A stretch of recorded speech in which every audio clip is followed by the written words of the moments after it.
I'm adopted, and my biological mother was 17, and so was my biological father.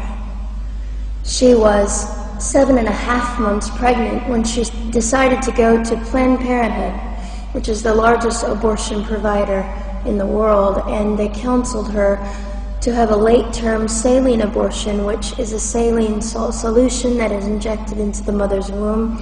The baby gulps that solution, it burns the baby inside and out, and then she is to deliver a dead baby within 24 hours. And to everyone's great shock and surprise, I didn't arrive dead but alive on April the 6th, 1977 in a Los Angeles County abortion clinic.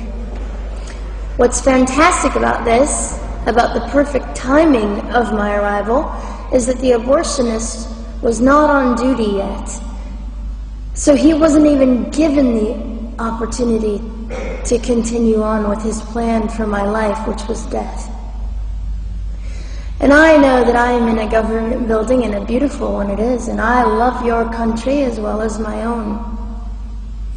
But I know in the age that we live in, it is not at all politically correct to say the name of Jesus Christ in places like this.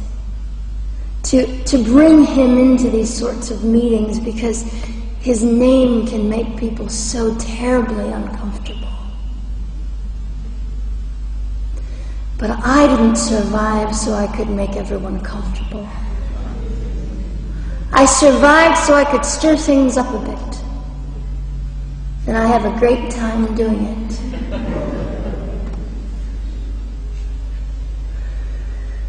And so I was delivered alive, as I've already said, after 18 hours. I should be blind, I should be burned, I should be dead. And yet I'm not. You know what is fantastic vindication is the fact that the abortionist had to sign my birth certificate. So I know who he is. And it also says, for any skeptic listening, on my medical records, born during saline abortion. Ha! They didn't win. I've done some research on the man that performed the abortion on me. And his clinics are the largest chain of clinics in the United States of America, and they gross $70 million a year. I read him say, I read a quote from him at some point several years ago, and he said, "I have aborted over 1 million babies, and I consider it my passion." I tell you these things because, listen, ladies and gentlemen, we are in an interesting battle, whether we realize it or not, in this world.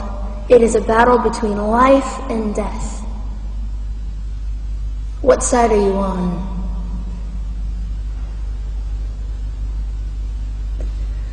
So a nurse called an ambulance and had me transferred to a hospital, which is absolutely miraculous. Generally, the practice at the time, and up until 2002, was, in my country, was to end the life of an abortion survivor by strangulation, suffocation, leaving the baby there to die, or throwing the baby away.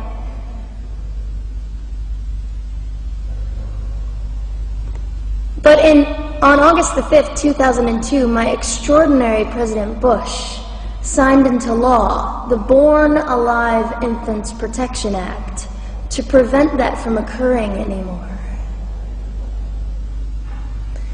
You see, we're playing for keeps. We're playing for, I'm hoping to be hated by the time that I die so that I can feel God about me and understand what it was to be hated. He was hated. Christ was hated. And not that I look forward to being hated, but I know along my journey, I know I'm already hated because I declare life. I say, you didn't get me. The silent Holocaust didn't win over me. And my mission, ladies and gentlemen, among many things, is this: to infuse humanity into a debate that we have just compartmentalized and set on a shelf and said it is an issue. We have removed our emotions. We are becoming harder. Do you really want that? How much are you willing to take, and how much are you willing to risk to speak the truth in love and graciousness and stand up and at least be willing to be hated? Or at the end of the day, is it all about you or me? And so, after that, I was placed in an emergency foster care home, where they decided they didn't like me very well, and as I'm fond of saying, I don't know how you could not adore me right from the start. What is wrong with these people? But they didn't. You see, I've been hated since conception by so many, and loved by so many more, but most especially by God. I'm His girl. You don't mess with God's girl. I got a sign on my forehead that says, you better be nice to me because my Father runs the world. So after I was placed in the mean home, I was taken out of the mean home and placed into another home, a beautiful home, Penny's home. And she said by this time I was 17 months old, 32 pounds of dead weight, and diagnosed with what I considered to be the gift of cerebral palsy, which was caused directly by the lack of oxygen to my brain while I was trying to survive. Now, I am just compelled to say this. If abortion is merely about women's rights, ladies and gentlemen, then what were mine? There was not a radical feminist standing up and yelling about how my rights were being violated that day. In fact, my life was being snuffed out in the name of women's rights. And ladies and gentlemen, I would not have cerebral palsy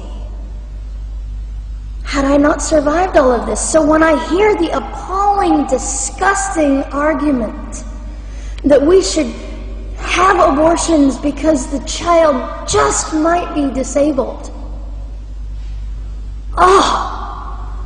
the horror that fills my heart. Ladies and gentlemen, there are things that you will only be able to learn by the weakest among us. And when you snuff them out, you are the one that loses. The Lord looks after them, but you are the one that will suffer forever.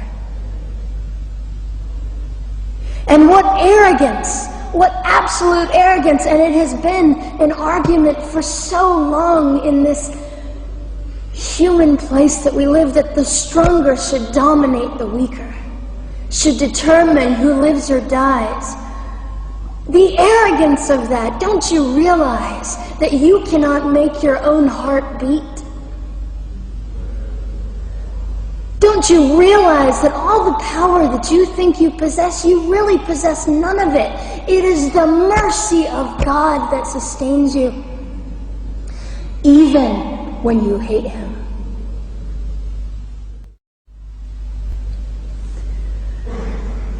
So they looked at my dear Penny and they said, Gianna will never be anything, which is always encouraging.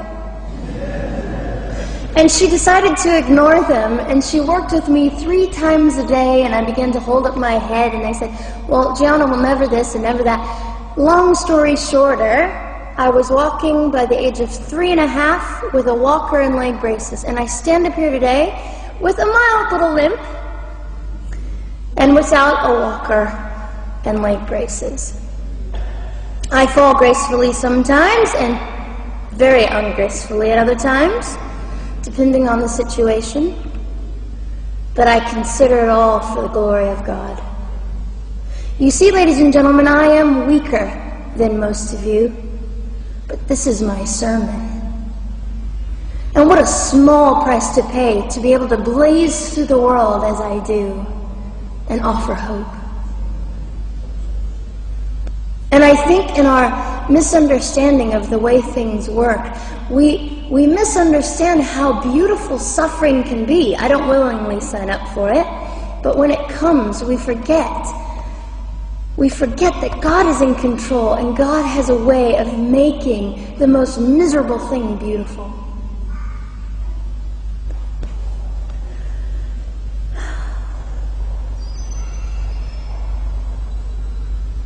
I have met my biological mother. I have forgiven my biological mother. I am a Christian.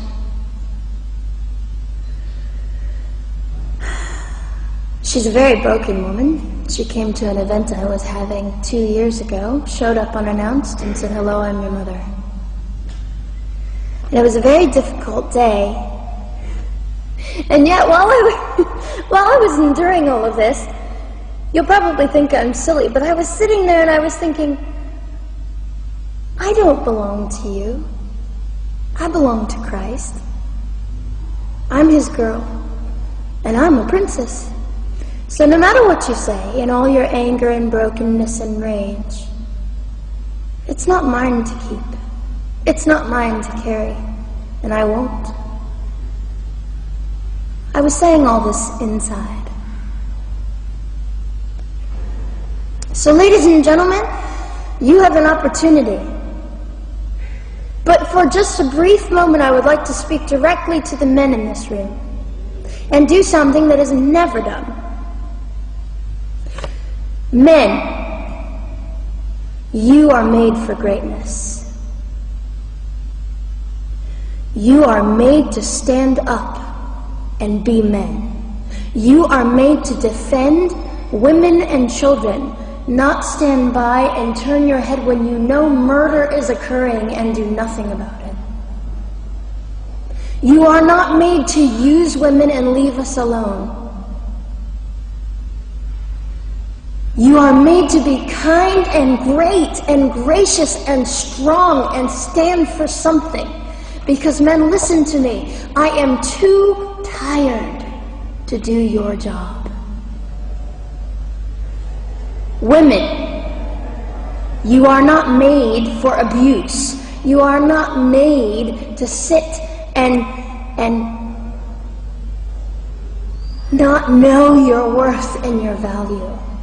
You are made to be fought for forever. So now is your moment. What sort of people are you going to be? I trust incredible. I trust, men, you will rise to the occasion. To the politicians listening, particularly to the men, I would say this: you are made for greatness. Set your politics aside. You are made to defend what is right and good. This fiery young girl will stand here and say, now's your moment. What sort of man do you want to be? A man obsessed with your own glory, or a man obsessed with the glory of God?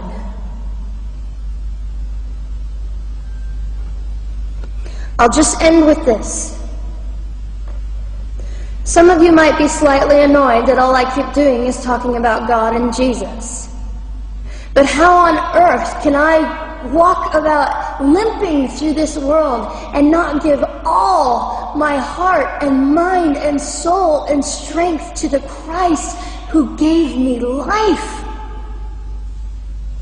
So if you think I'm a fool, it's just another jewel in my crown. My whole intent in living here is to make God smile. I hope some of this made sense. It just came from my heart. God bless and keep you.